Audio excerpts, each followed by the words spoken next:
Hörmətli izləyicilərimiz, hörmətli şagirdlərimiz, hörmətli valideynlərimiz, mən Mustafa Kəlbəcərli 18 kitab müəllifi Qızıl Qələm mükafatçısı. Bugün də Azərbaycanımızın çox gözəl rayonu olan Şəmkir rayonunda, Şəmkir şəhərində Morul məktəbində olduq.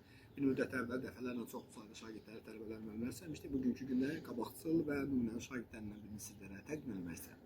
Gözəl bir adın soyadı nədir? Ayhan Bayram Əliyeva. Ayhan Bayram Əliyeva. Böyüyəndə inşallah hansı peşənin sahibi olması? Biologiya müəlliməsi. İnşallah arzu edib gələcəkdə ən yüksək balla ali məktəbə qəbul olasan və inşallah öz arzuladığın kimi biologiya müəllimi olasan. Gəlin məktəbdə şagirdlərə biologiya fənninin sirlərini inşallah öyrədəsən. Nəyə görə biologiya müəllimi olmasın? Bu qədər ixtisaslar olduğu halda niyə ancaq biologiya müəllimi olmasın? Maraqlı fəndir, xoşuma gəlir. Və müəllim o dərsi sevdirir, eləmi? Yəqin ki, sevdiyiniz müəllim yəqin ki, biologiya müəllimi. Adı nədir? İradə müəllim. İradə müəllimə də sağ ol deyirik.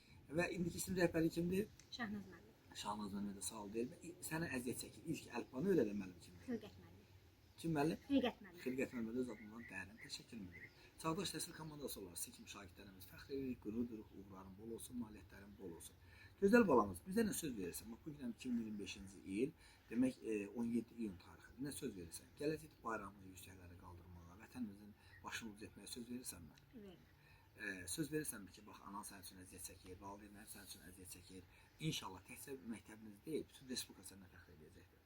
Biz də sənə söz veririk ki, sən uğur və nailiyyətlərini işlandıracağıq. Uğurların bol olsun, nailiyyətlərin bol olsun. Ananın adı nədir? Lətifə. Lətifə xanım özümüzdən dərin təşəkkürümü bildiririk, minnətdarlığımı bildiririk. Hansı ailə çalışırlar? Tərif. Evdar xanım da yəqin ki. İşləyirdi hani. Hə. Anana da özümüzdən sağ ol deyirik. O gün olsun ki, sən vətənimizin başına uc edəsən. Təşəkkürlər, minnətdarlıq.